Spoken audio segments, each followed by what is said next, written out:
to Flight 3407 and all those who perished in that flight. And this is the 10-year anniversary. We had our own resident, Mary Pettis, whose life was taken, so we're just dedicating this work session to those families. I'd like us all to stand and have Matthew English, our highway superintendent, lead us in the pledge.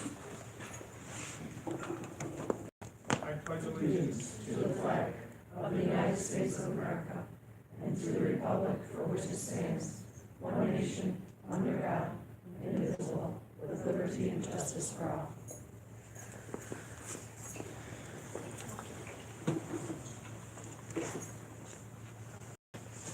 Madam Clerk, will you take the roll? Supervisor Meeting. Present. Councilman Hanley. Present. Note the absence of Councilman Hart. And we have Town Attorney Tina Hawthorne. Present. Chief Dents. Present. Highway Superintendent Matt English. Here. Our Code Enforcement Officer Jeffrey Baxa. Here. David Johnson, Town Engineer. Present. Lauren Massett, Recreation Supervisor. Present. Mary Josephat, Senior Services Director. Here. Our Director of Finance, Megan Manette. Present. And I saw Laura Devine, she's still here. Present. There you are. And Emily Muskies. Okay. Okay, very good. Are you ready, Megan? Or do you want us to keep moving on with Joe? It would be best if I had the illustration. Sure. So We're gonna let Joe, if you wanna stand right at the podium, Joe, that would be fine. I think that microphone may or may not be on.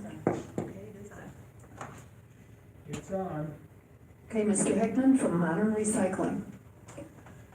Thank you, Madam Supervisor, and on board. I appreciate the opportunity to come before the board and talk about the recycling program in the town of West Seneca and the changes that are going to be coming on about the 1st of May. Modern has been partnered with the town of West Seneca for many years now on the current program, and as a result of the recent bids, the town is deciding to convert the program that is currently on a weekly basis to a bi-weekly basis, which is it's not unusual in Western New York. The majority of the communities that we service, Modern is currently involved with about 31 communities in Western New York, and of them there are only 3 that I'm aware of that do not have a bi-weekly collection program. So the idea of collecting recyclables that are in either 95 or 65 gallon carts is not uncommon. So converting the program that's on a weekly basis to a bi-weekly basis will come with some challenges with change, but we'll get through that without issue. It'll take a couple of months to get through the pains of it, but we'll find it right at the end of the tunnel. I'm going to talk about a couple of things in time that I have allotted for me. And one of the things that the residents will be receiving throughout this whole transition process, and the first will be information regarding the program, the do's and don'ts, if you will, how to address any concerns that residents have. We're going to be taking the calls directly from residents who have concerns about the program. We do not want this to affect the town board or departments with questions that we can answer. We'll have residents contact us directly. But we hope that once the messaging gets out to the residents, and we're going to do that in either in both print form, and we're going to have a couple of public relations events probably here on the town property. And we'll be addressing residents' concerns firsthand, and we'll also show them what their current collection route will look like in an every other week program.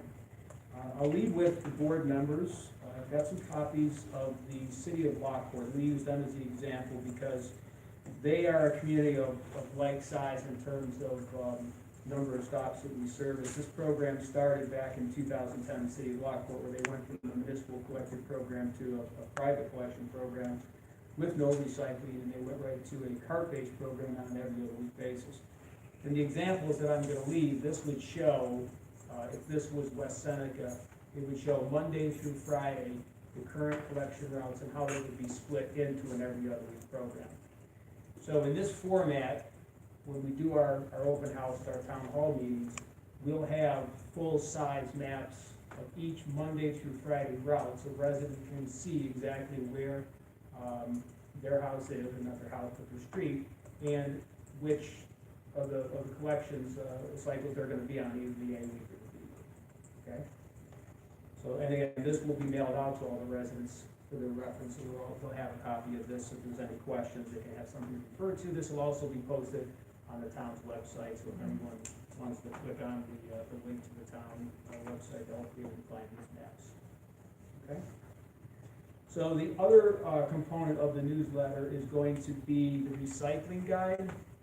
And the recycling guide is going to be quite important because you'll notice when you receive these, you will notice when you receive these that there have been several changes in the recycling world in terms of what can be marketed. The quality standards have changed significantly, and the end users want pretty much zero contamination in the materials that we ship to them. And some of the items that were once marketable are no longer marketable, so they don't even want them. So what we've done is we're starting the re-education process. There was a time where we encouraged, if you, when in doubt, throw it in the recycling bin and we'll figure it out. Well, that can't happen anymore because that's driving costs up, trying to remove those materials that there are no longer markets for. So the recycling guides now, we ask residents to put those items in that are best to recycle. The symbols that are on a lot of the recyclable containers are misleading. They are necessarily recycling, but it doesn't mean they're marketable. And that's the key, is the marketability of those products. Plastics by far is the most confusing. People touch something that has a feel and a look of a plastic and they think, oh, it's plastic, it can be recycling. The rule of thumb when it comes to what can be recycled the easiest, meaning does it have a market for it? Will somebody buy it from us once we take it out of the cart? Is the smallmouth containers with a screw top closure bottles that are on your table, like a laundry detergent bottle. If it has a smaller mouth in the base, if you think about a yogurt tub, it's just the opposite. The yogurt tub has a mouth that's bigger than the base. Those are more challenging to find markets for. So if it's in the recycling bin, we're gonna sort it, we're gonna process it, we're gonna bale it, but it's gonna be a huge challenge to try to find a home for that. But those items that are currently marketable are the plastics with the smaller mouth and the screw top closure. Not much has changed in the tin market and the fiber market, other than the price has tanked. And that's what's driving a lot of the changes in the recycling market, is that where we once were able to market the materials, cover the cost of the processing, and keep enough for a profit as we are a for-profit business, those days are long gone. And now municipalities are paying to have the materials processed because there aren't enough revenues in the fiber, there aren't enough revenues in the plastic and the metals and so forth to cover operational expenses, disposal, and allow us to make a margin on the material that we collect. Glass is another challenge. Glass, I think you're going to find the state is talking about expanded bottle bill. I think you're going to find more glass items that are going to be on that. The state does not want to take the glass out of the recycling stream, even though no one wants it. So their answer is to put a nickel on it, put it into the bottle bill, and get it into the vending machines. I don't know what's going to happen to it. I don't know what happens to it once it goes into the Tonga machines. But I know one thing, that when it comes to our facility, it inevitably finds its way into the landfill because there just is no market for it. So what's going to happen over the next couple of weeks? We're going to be doing some route audits. We're going to check the capacity in the current carts and determine if the bins that are on the street now are going to have the capacity to go 2 weeks. We think there's going to be a few that won't, but we think by and large, based on our experience, than a 65-gallon car, which is the majority of western New York is using, will be able to sustain a 2-week load before it needs to be tipped. We're going to be establishing Q&As for those residents that have a question about the program. We'd be happy to answer those questions. We've done this before. This wouldn't be the first time that we've launched an every other week program. This is the first time that we're involved with a conversion from a weekly program to an every other week program. But we certainly have the experience in handling these types of events. I don't foresee any issues that would cause any disruption in the program those years. Is there any questions about the program that I can answer for anyone? Joe, so, okay, understand the small amount. What about like a peanut butter jar? I know, is that, It's got a screw top closure. yes, so it's good? It's good. Jelly, same thing? Yes. Okay. If it has a thread, screw top closure, right? Now that's a great example because that base and the top of that jug is almost the same size. Yeah. Okay.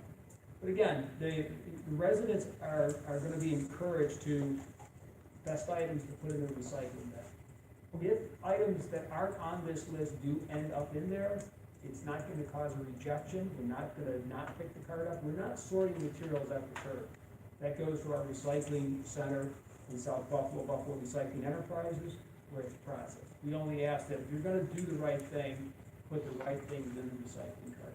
I know it's a change, and I know people, myself included, it is hard to throw things away that once we're going into the recycling bin. But the reality of it is, if they do find their way into the recycling bin, and there is no market, it's just gonna take a very expensive ride to win it.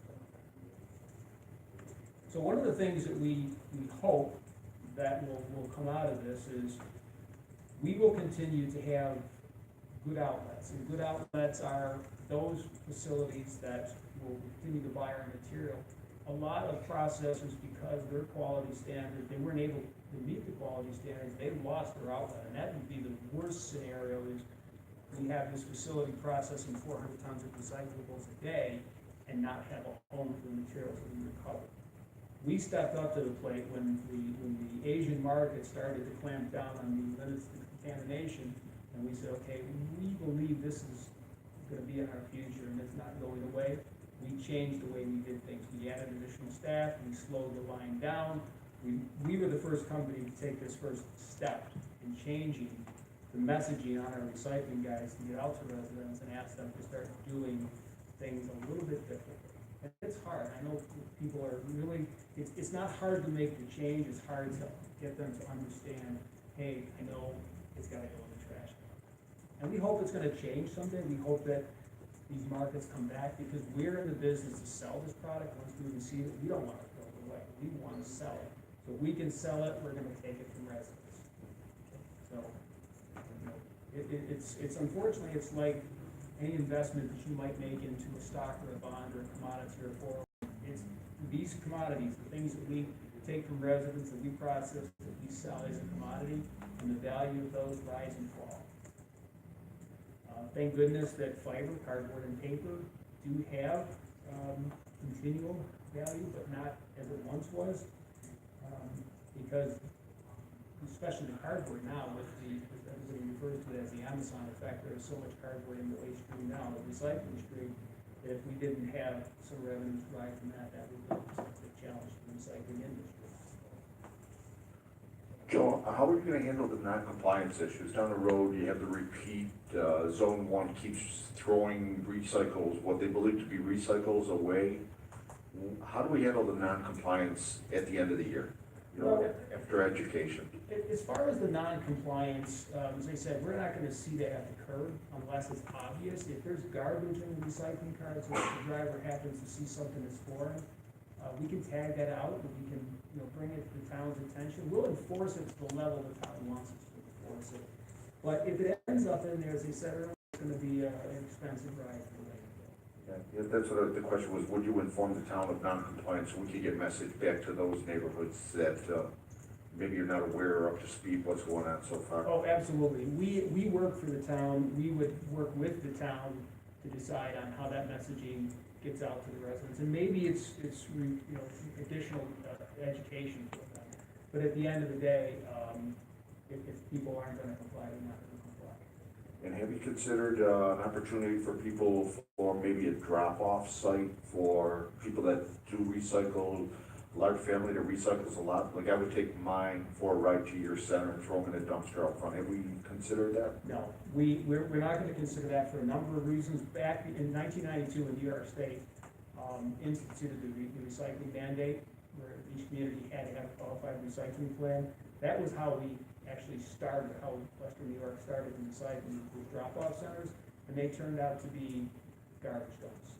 If you've driven by any donation container that you see out there, whether it's Goodwill, Salvation Army, Hearts for the Homeless, the things that are left outside the bins, those same items found their way outside of our recycling. So no, and safety, liability these days, it's not worth it. It's not worth Okay, it. those are questions I had, thank you. One more question. Like the play school with toys, this is so I can let my sanitation workers know. The small plastic picnic benches, the little slides, we take them down, you will not take that. Okay. Rigid plastics, again, used to have, there used to be markets for them, but it's now gone down to pennies on the pound, and again, it's just, it's not worth it. Because you can amass a truckload quantity, which is usually 40,000 pounds, but in that case, you've got rigid plastics, you're not gonna get 40,000 pounds of plastic, because it's bulky and it's lightweight, so your trucking goes up. And then if you can't sell it, now you've got a warehouse full of it. And we don't warehouse materials waiting for market prices to go up. Once we make a truckload, the truckload is gone. It has to go. Okay. So, Joe, do you have your top 5 we don't take anymore, and your top 5 we take? top 5. Well, Matt mentioned the rigid plastics, the wide mouth containers, I think, from my experience, if you go to the grocery store to buy the field mixed salads, that type of container used to be marketable, it's not marketable. We're hoping that instead of people continuing to buy those items and throwing them away, that maybe they change their purchasing habit, maybe go to a bag, or in some cases bulk. I know you can't buy lettuce bulk, but certainly anything you can buy in bulk. We're hoping that it gives people pause and maybe look at the way they buy things and buy things that are in recyclable containers, things that are marketable. Plastic bags are no longer recyclable? Oh, well, they are recyclable if you take them back to the grocery store. We don't take them in our program. Okay. Because everything in our recycling building, because it's moving through a conveyor line and going through the sorting process, it spins, and those bags just wrap around the wheels, and eventually they shut the line down. And if we don't stop the line, usually what happens every afternoon shift, we have an hour where we send our maintenance team in to cut all the plastic and all the rope and all the hose, garden hose that finds its way around all anything that spins. If we didn't, we shut the process down. We damage the equipment. So, going forward, when are we going to pull the trigger on this for every other week? Target is for May 1st. So what we'll do then, every day, code red will go out the night before to let those families know that it's their neighborhood? Is that something you would like? Well, the newsletters with the maps will be in residents' hands. I have the maps done. Our crews have already set up the every other week maps. So at some point, in early April or at mid-March, we need to give some information the first glance out to the residents, get that in their hands so they can see it, digest it, and then follow up with the town hall meeting here with the maps, so that if they have any questions, they come in and ask those questions, they can see the maps, because they do reproduce relatively clear in the books, but they're not the best, so that's why I think the residents come there and see the maps, and also seeing an image like this on the website, they'll be able to figure out whether they're the A or the B week. That's great. Okay. And they'll also, the first newsletter will have all the maps, and then every newsletter thereafter that we send out will have an every other week calendar. Okay? And this will also be on the website, and It also shows you in the case of a holiday that impacts our service. And our holidays are the 5 majors. Those are the ones that will impact service. There's Christmas Day, New Year's Day, Memorial Day, Independence Day, and Labor Day, and Thanksgiving. Those are 5. Joe, I thought one more, how does snow days affect pickup? Do we have to wait another 2 weeks for you to come back again then? Good question. So in our 54 years of service to the community, we have never, ever shut our operations down. And as a result of the 2 weeks ago, the snowstorm, that fortunately I was out of the country and didn't experience, it was the first time in our history that we had shut service down. We're actually having a meeting on Wednesday to recap what we did, how we did good and how we did bad, and decide what going forward, what we're going to do in those cases. We realize that in the every other week communities, they were impacted the most because of that reason, the skipping 2 weeks and essentially having 4 weeks before their next service. So I can't answer that question just yet because I don't know what the response is going to be, but I would say based on what we did both Friday and Saturday of this week to play catch up, is we would have to cover the 2 months. Thank you. Or just keep our fingers crossed that it never happens again. A day is easy, you can just push that back to Saturday, but when you miss 2 or 3 days, it's hard to recover. Joe, your calendar, is there any way we can have that so it can be a sticker inside their container? No, because it changes every year. And is there any way we can put a sticker in there that would identify the items that you are accepting? No to that question too, because, and the reason I'm laughing at that is we thought when cart-based recycling became in vogue in Western New York, if you go to some of the communities, you'll see what's called an in-mold label on the top of the recycling cart, and it is the old recycling menus permanently molded into the lid. So every time somebody goes out and they look at their cart, and they're gonna see the old menu, and they're gonna then have to refer to the new menu. Right. We're better off to have that mailed out on an annual basis and posted electronically on your website and my website, our website. Thank you, Joe. These are just questions we received from the public. Yeah, no, and, yeah. If I had to do it over again, that would be one thing that I wouldn't do, is not put an in-mold label. Because again, we never thought that it would ever come to this, that the recycling industry was gonna be turned on its head. So, yeah. Looking back, that would have been an expense that we would not encourage to have that on recycling. So all the residents going forward, once this program kicks off to every other week, if they have any questions or concerns, they're directed right to Modern. Right. And Modern will handle all of the questions and concerns. Every one of them, yes. We have a staff of 5 customer service reps. They're located on our Elm Street office in Buffalo, so when you call our office, our Modern is a Western New York-based company. It's a family-owned business. We're on 2nd generation. Many of us have been there a long time. And we grew up with a very small company. It's now a very large company, but it's still a family-owned business. And all of the employees are Western New York based. We do have a small Canadian operation, but if you were to call the 800 number, you're gonna be calling 590 Elk Street in Buffalo, New York. So we know the weather, we know what's going on, there won't be any confusion that you're contacting somebody in Arizona or Foxborough, Massachusetts. Well, that's good to know, and we'll let the staff know down in Highway, so when they get those calls, they can direct them, but we'll also make that notification on our website. I just need to have Matt's cell phone number, so I really get an angry customer, I want to send it to him. Understood. And Matt, you don't mind that, do you? No. Home number 2. No, we're gonna take the call. There's gonna be questions, even to this day, we have questions for communities we've been servicing, because there's new people that move into community. People are purging, they have items that either throwing away or recycling, and they have questions, so it's nice, they can call and we'll give them answers. Yes, I agree with you, and I think the opportunity doing that poll in town, it's really 50-50 split on those who responded to the survey. But at the end of the day, we're, like you said, we're one of the last few towns that are every week. And we need to make that move in that direction. And when I look back at what we had before Matt and I took on this incredible task, we had these small little containers that were less than the size of a laundry basket. with no lids, and most of that recyclables ended up throughout neighborhoods with the high winds that we get. So the opportunity that we moved to a 65 gallon was a huge positive.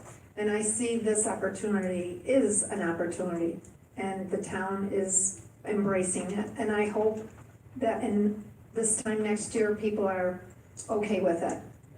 Yeah, again, it's like anything, isn't it, change, it takes a while for everybody to get used to change, but once it's behind them, they forget about the piece of instruction or concern they had at the moment. When we rolled out the carts, people were not pleased with the idea of having carts. You can't pry them from their hands now.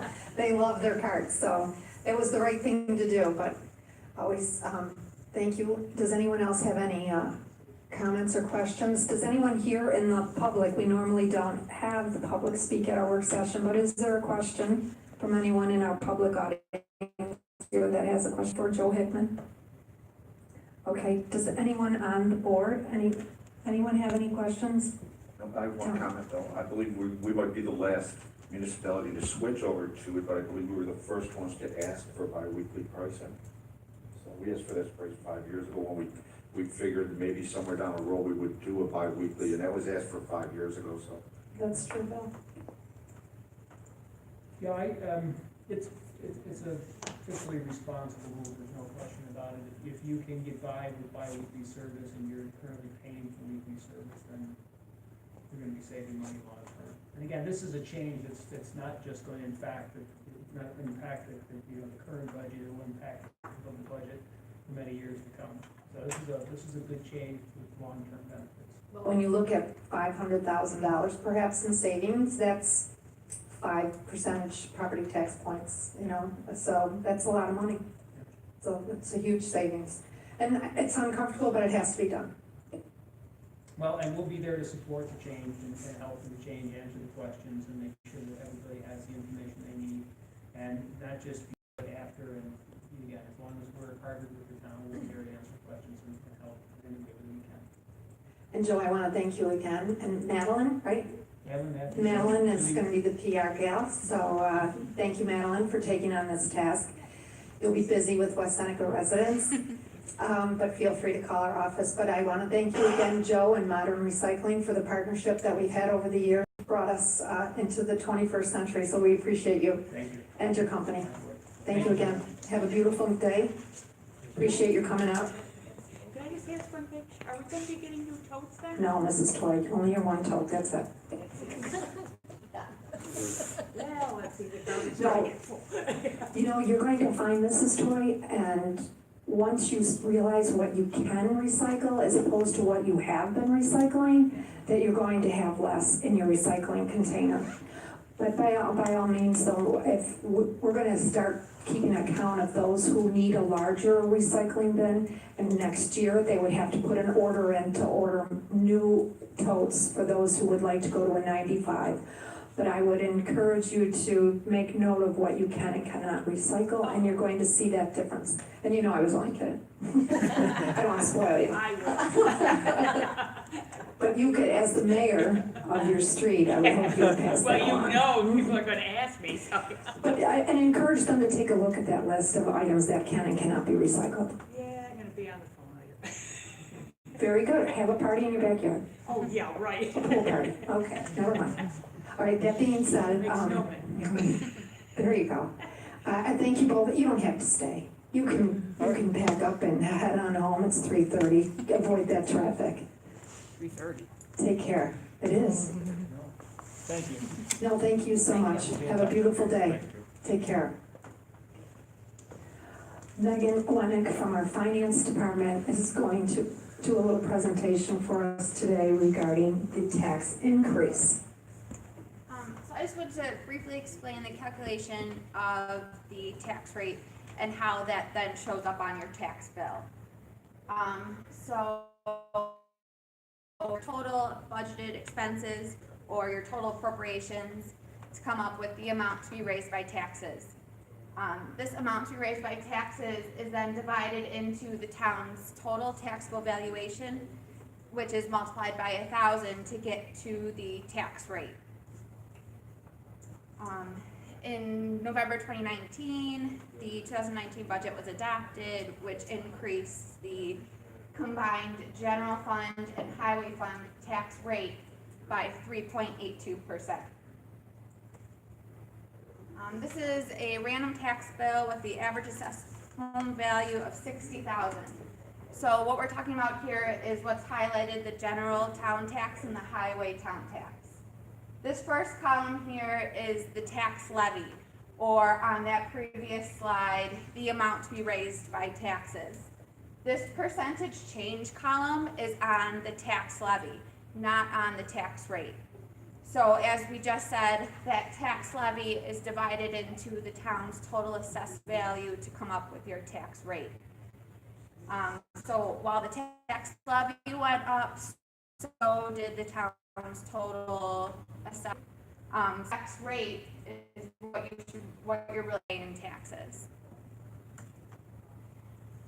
This is just comparing a 2018 tax bill to a 2019 tax bill.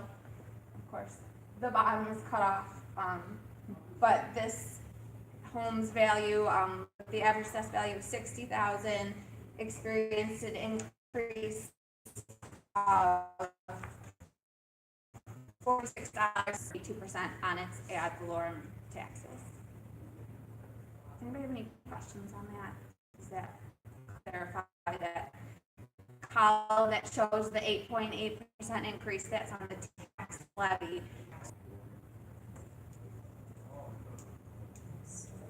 No, board members have any questions? No, just follow up on what you had started with. This was in regards to a question last week's meeting where a person spoke that the taxes went up 8%. He took one line and the tax on that line went up 8%. But when you take the negatives from the other lines that went down, it was a little over a 3% tax increase, not an 8% increase. I think, and the reason we're doing this is just so everybody understands that.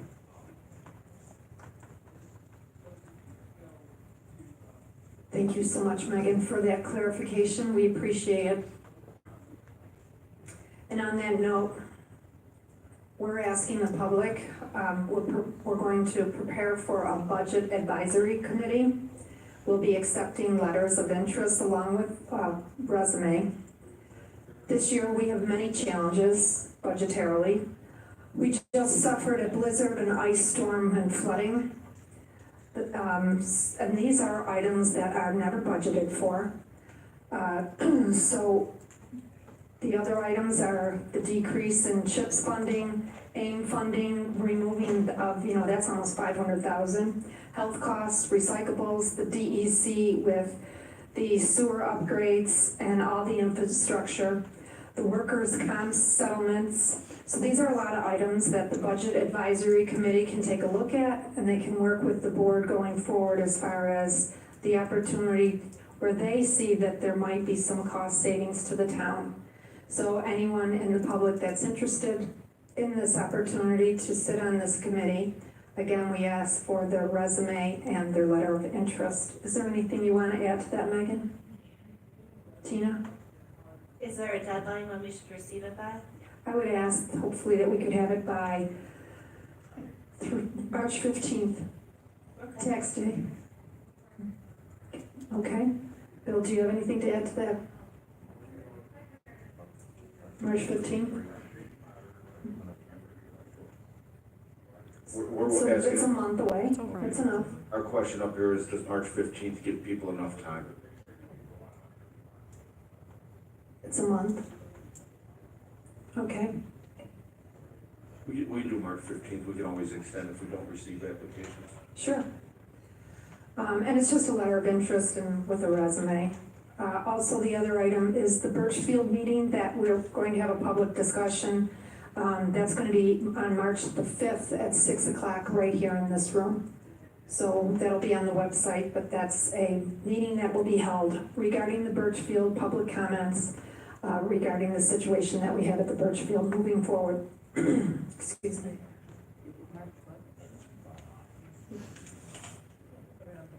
March 5th, yes, Emily will put it on the website, yes. 6 p.m. That's the other thing. Okay. I'll hold off on that one thing. Megan, do you have anything further? No. Okay, very good. Mary Joseph, do you have anything for us? If anyone's out and about, this coming Thursday is Valentine's Day. We have a little special lunch, if you have nothing to do, chicken drumsticks. And some surprises and entertainment. But other than that, no, thank you. Thank you, Mary. Lauren, do you have anything for us? Just two things. We are now collecting applications for both spring and summer employment. Positions include recreation attendants for the CCL gym, camp counselors for our summer day camp programs, and lifeguards. More information can be found on our website and social media accounts.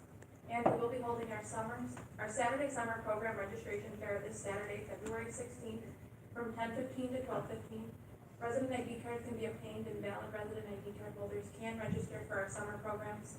West Seneca Girls Softball and West Seneca Soccer Club will also be on site. More information can be found on our website, social media accounts, or the back podium.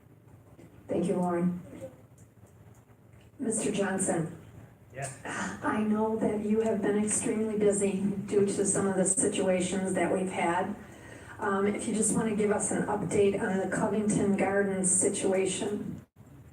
Well, you've had a lot going on in town in the past 2 weeks, I think it is. Steve's been running around to a lot of it. I know our engineering department has been as well. I have been on some of those also. So we've run around. The last one was Friday morning over at the 36-inch sewer behind the golf course. We sent that information that night to the DEC. They were aware of it that night. And I sent the information to DEC Environmental in the morning. And they were very good to work with. They scrambled and got what we needed. Union Concrete, of course, stepped up to the plate again for us to help out. So it's being worked on right now. I actually didn't drive by them on the way over, but I hear it's progressing and things are moving along. So they're backfilling it right now, but could you just give the public what happened? Yes, on Thursday evening, there was a washout of Casnovia Creek right behind North Covington Drive, behind the golf course, on the outer bank. The ice is about 20 feet high right there on the outer bend, and the water level came up 2 to 3 feet or so in that period overnight, and eroded the bank. Probably took 20 to 30 feet of the bank out within the golf course, right up to their green. Within that area, the town has an easement that carries a 36-inch sewer pipe, and that sewer pipe runs pretty full. It's just downstream of the sewer plant. And of course, that was backed up underwater, and as soon as that let go, it let it all loose, and it was running that way right into the creek. So, of course, everyone scrambled to get that done. A lot of people worked all through the night to get that happening, and you've got some good people in the town who did a lot of good work on that. Yes, we do have a great sewer staff, I will say that, and I do know Mr. Hanley was out there too. And I guess you had your Carhartts on and everything, so Mr. Hanley's very talented. The other situation we have is at Plant 5.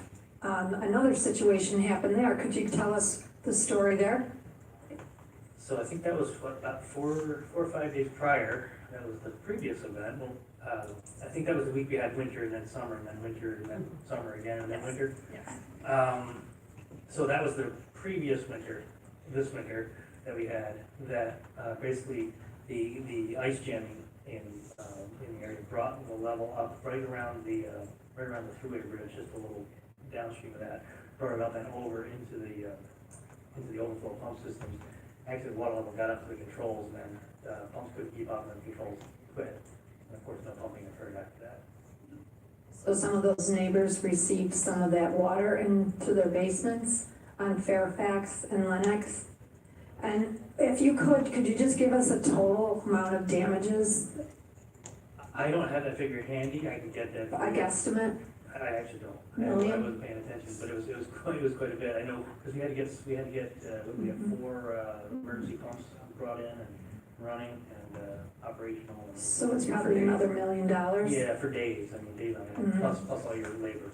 Right. Again, and when you look at something like that, it's a storm, a blizzard, an ice storm, and damages like that to the town, we do not budget for that kind of incident. So again, that's a huge hit to our budget. And it's unfortunate, but I will say this, how expedient you were in getting this recovered, getting everybody back in play, reducing any continued damage. Kudos to you and all of your men. And Bill, I want to thank you again for spending your weekend there, because it wasn't pleasant, but you did a nice job.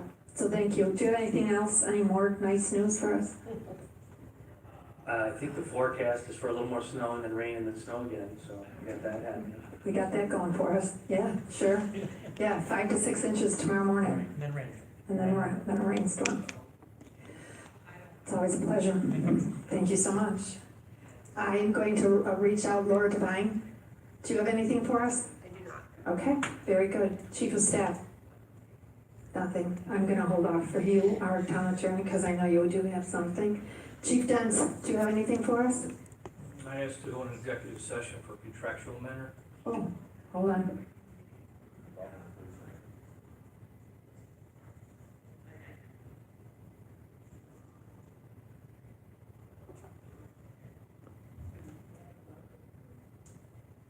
Anything else, Chief? Not at this time. Okay, very good, thank you. Matthew English, Highway Superintendent, do you have anything for us? No, I will not be able to attend tonight's meeting. I have a meeting out at Amherst at 6. Okay. Does anybody from the public have anything? No, shocker. Okay, hold on. All right, well, you'll be You missed. want something? Mrs. Kins wants your cell phone. And the home number. What you gonna do, see we were pouring sidewalks again? Ooh. Jeff Baska, how are you, my friend? Another gentleman on call 24/7 throughout that whole flooding. It was incredible. I can't believe how cold it was. Would you have anything for us, Jeff? Any updates? Anything you want to share with us? I would just say at this point, all the residents are back in their home over at School Street except for 2 of the buildings. But they took a pretty good hit over there. And there's probably 4 houses that took a lot of heavy damage. But the people over there were great. They were very cooperative with us. Just what you would expect from West Seneca, so it made it really easy. Very kind of you, Jeff, and I will say, as soon as those basements are pumped out, the utilities will be turned back on. Mr. Hanley, you highlighted that the national fuel will not go in, right? That's correct. I called them just before today's meeting. There's 2 homes that do not have their service electric or gas turned on, 3 residences, so I believe in one of them homes is a double. They will not turn on the appliances until they do a pressure test or do a receiver advice for any appliances that may have been underwater, but not a spokesperson for the gas company or the electric company, but they won't turn anything on until the basements are deemed safe. And Bill, you mentioned to me the other day when we were there that a couple of the residents made a comment that we pumped out basements at Lexington Green, but we did not pump out basements at Lexington Green. The fire departments did, but then they were instructed by FEMA never to do that again because... That's correct, because again, I'm no engineer here either, but the water can't go into, you can't take the water out of the basement faster than it went into the basement because they've got fear of a wall or one of the walls collapsing. So they won't take the water out of a basement faster than it went in. The pumps that the fire department has or the town may have would pump the water up too fast, I believe. So once they have, and they're responsible to get a pump in there, once they have that, then the utilities will go back on. That's correct, and I think over in Lexington Green, I think it was there were a few church groups that went over with their pumps and cleaned out the basements over there too. Yeah, that's true too. And then we did that day of caring because of all the damage that was done. Can I just add this, just as a credit to the town, the way that it happened over there, because I know that we did take some criticism because people lost power. Unfortunately, we can't stop Mother Nature. We did everything possible. The city was there. I mean, everybody was running around trying to make sure water didn't come up. And you just can't beat it sometimes. However, we did have to remove people from their houses for safety reasons. The following morning after the flood, there was still 1 residence, which was a 6-unit building that we were trying to keep up and running. But when we came back the next morning, that basement was filled. with water as well. And I don't know if you know this, but if electric panel is on in the basement and the water is full, and the basement is full of water, that water may be charged and a hazard of an electrocution. So we had to move people out. But at the same time, as we were moving those people out the next morning, I was moving 3 households back in. One of them has 4 units, the other has 2 units, and the other has 2 units. So we had 8 families back in the next morning with electricity on and instructions on how to get their gas turned back on. The two parcels that still remain with no power, part of the problem being that their electric was in the basement and the basement was submerged. NICEAG will not turn their power back on with another panel in the basement, so they have to move it to the first floor. So it is really back into the hands of the homeowners over there, and we really have done everything that we possibly could to give them every advantage to get their power turned back on and heat back on as quickly as possible. Well, I want to thank you again, Jeff Schieber, Doug Bussey, Steve Lomason, Emily, my chief of staff too. We were all there, and every level of government, Congressman Higgins' office, the governor, lieutenant governor, county executive, Homeland Security. We had Senator Gallivan's office calling, Legislature Lurigo. They all reached out, and this unfortunately was an event, but we were prepared. Matt English, myself, Bill, Jean, we all met before, and Andy Bork, wow, yeah. Mark Judd, he's the gentleman from the excavator that we had in there. Matt, you did a great job, your people were all over it. I just wanna say, we were very proactive. We had Union Fire Hall, the firemen there, thank you so much. They had the warming station set up. We did everything in our power, sandbags availability right there was there. Unfortunately, we lost the comfort station at the Burchfield, and a lot of items that were in it, but we do have an inland marine policy, so hopefully most of those items will be covered. But the water came up so fast that creek breached its banks in minutes, and we've seen it before. But unfortunately, or fortunately, we've done this a few times, so we're getting good at it. But that being said, we'll move on. I just want to say thank you again. Everybody just was fantastic. Chief Dens, you too, getting all those code reds out to everybody. The response was over the top. Jacqueline Felser, do you have anything for us?